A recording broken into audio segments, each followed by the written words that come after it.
Hi guys, welcome to life of ways. ఎలా ఉన్నారు అందరూ? అండ్ ముందుగా అందరికీ హనుమాన్ జయంతి శుభాకాంక్షలు.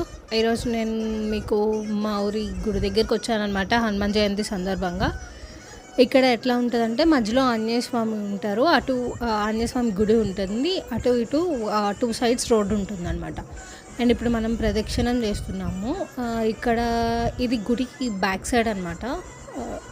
ఇటు సైడ్ రోడ్డు ఉంది. అండ్ ప్రదక్షిణం చేసి మనం గుడి లోపలికి వెళ్ళాము. ఇది మనం ప్రదక్షిణం చేస్తున్నప్పుడు మనకి గుడి లెఫ్ట్ సైడ్న కళ్యాణం పెట్టారనమాట. ఆంజనేయ స్వామికి కళ్యాణం చేస్తున్నారు. ఇక్కడ అంతా మంచిగా సిట్టింగ్ వేసేసి కళ్యాణంకి స్టేజ్ ఉంది, ఆ స్టేజ్ మీద కళ్యాణం చేస్తున్నారు. అండ్ నేను మీకు ఇది దర్శనం అయిపోయిన తర్వాత ఆంజనేయ స్వామి దగ్గరికి వెళ్ళొచ్చేసిన తర్వాత చూపిస్తాను నేను మీకు. ప్రదక్షిణం అయిపోయిన తర్వాత గుడి లోపలికి వెళ్ళిపోదాం మనం. ఇక్కడ చాలా క్యూ ఉందన్నమాట. అండ్ నేను మీకు కొంచెం ముందరికి వెళ్ళిన తర్వాత చూపిస్తాను ఇంకా. అండ్ గుడి ఇప్పుడు మనం ఆంజనేయ స్వామికి కొంచెం దగ్గరలో వచ్చేసామన్నమాట. ఇది గర్భగుడి కొంచెం రైట్ సైడ్ ఏంటంటే చిన్న చిన్న వినాయకుడు ఇద్దరు ఒక ఆంజనేయ స్వామి ఉన్నారు. ఫస్ట్ ఇక్కడ దండం పెట్టేసుకొని మనం లోపల ఆంజనేయ స్వామిని చూద్దాము. అండ్ గంట కొట్టాను, ఇప్పుడే అయిపోయింది.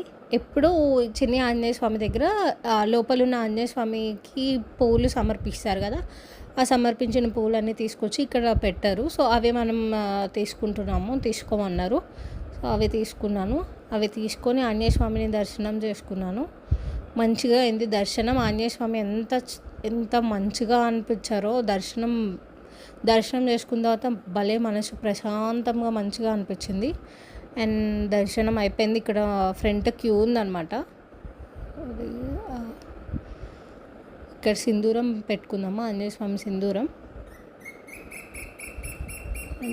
పెట్టుకున్న తర్వాత నేను మీకు కళ్యాణంది చూపిస్తాను అని అన్నాను కదా. సో కళ్యాణంది చూద్దాము వెళ్ళిపోయి. అండ్ అయిపోయింది దర్శనం అయిపోయిన తర్వాత అంటే ఒక 2 minutes కూర్చుందామని చెప్పేసి గుళ్ళోనే కూర్చున్నాను. అండ్ ఇక్కడ ప్లేస్ ఉంది కొంచెం. సో ఇక్కడ కూర్చున్నాను నేను.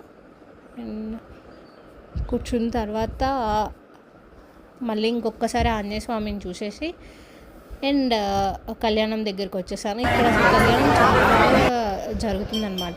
దగ్గర ఒక 300 members కూర్చున్నారు ఆంజనేయ స్వామి చుట్టూతా. అటు సైడ్ ఇటు సైడ్ కూర్చున్నారు. అందరికీ చేయలేసారు. ఇక్కడ అందరూ ఆడవాళ్ళు అందరూ చక్కగా కూర్చొని కళ్యాణం చూస్తున్నారు అనమాట. కళ్యాణం ఎండింగ్కి వచ్చేసింది, లాస్ట్లో పూజ చేస్తున్నారు అనమాట వీళ్ళు.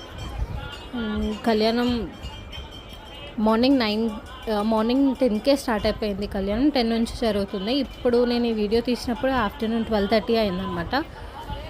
సో 12:30కి కూడా జనాలందరూ అట్లనే కూర్చొని చక్కగా ఆంజనేయ స్వామి కళ్యాణం చూస్తున్నారు. బాగుంది, మంచిగా అనిపించింది. నేను ఒక 5 minutes నుంచొని ఇంకా అన్నప్రసాదం జరుగుతుంటే అక్కడికి వెళ్ళిపోయాను. ఇది కళ్యాణం.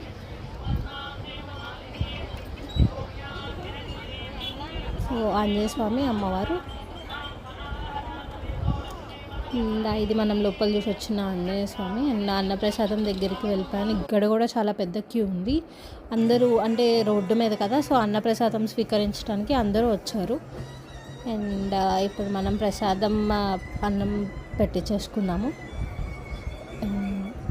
ఫస్ట్ మనకి చక్కెర పొంగల్ పెట్టారు, అరటికాయ బజ్జీ పెట్టారు, పలావ్ రైస్ పెట్టారు, దాంట్లోకి పెరుగు చట్నీ, వైట్ రైస్ పెట్టారు. నాకు ఇట్లా దేవుడి గుడి దగ్గరికి వచ్చినప్పుడు మంచిగా అన్నప్రసాదం తినటం, ఎక్కడికి వెళ్ళినా తిరుపతి వెళ్ళినా అక్కడ తినటం, శ్రీశైలం వెళ్ళినా అక్కడ తినటం చాలా ఇష్టం అనమాట. దేవుడి ప్రసాదం చాలా అంటే మనసుకి చాలా మంచిగా అనిపిస్తుంది. కొంచెం తిన్నా చాలా తృప్తిగా ఉంటుంది. అందుకే సో నేను అన్నప్రసాదం మాత్రం ఎక్కడికి వెళ్ళినా దేవుడి గుడికి వెళ్తే మాత్రం అస్సలు మిస్ అవ్వను. నాకు చాలా ఇష్టం, చాలా మంచిగా నచ్చుతుంది అనమాట. అండ్ టేస్ట్ అయితే ఎక్సలెంట్ అనిపిస్తుంది నాకు ఎక్కడ ఏ గుళ్ళో తిన్నా. అండ్ ఇది కూడా చాలా బాగుంది. అన్నప్రసాదం మొత్తం తినేసిన తర్వాత పానకం తాగకపోతే ఎట్లా హనుమాన్ జయంతి రోజు. సో పానకం దగ్గరికి వెళ్ళిపోయాము అండ్ పానకం తీసుకున్నాము. నేను మా డాడీ తీసుకున్నాం అనమాట. అండ్ పానకం వచ్చారు, తాగాము. పానకం కూడా చాలా మంచిగా అనిపించింది, చాలా బాగుంది. అండ్ లాస్ట్కి ఇదిగోండి ఇక్కడ మనం వెళ్ళాము గుడికి అటు సైడ్ ఇటు సైడ్ 2 వంతెనలు ఉంటాయి. అండ్ ఇదిగోండి ఇది మొత్తం అన్నప్రసాదం టెంట్. And felt blessed.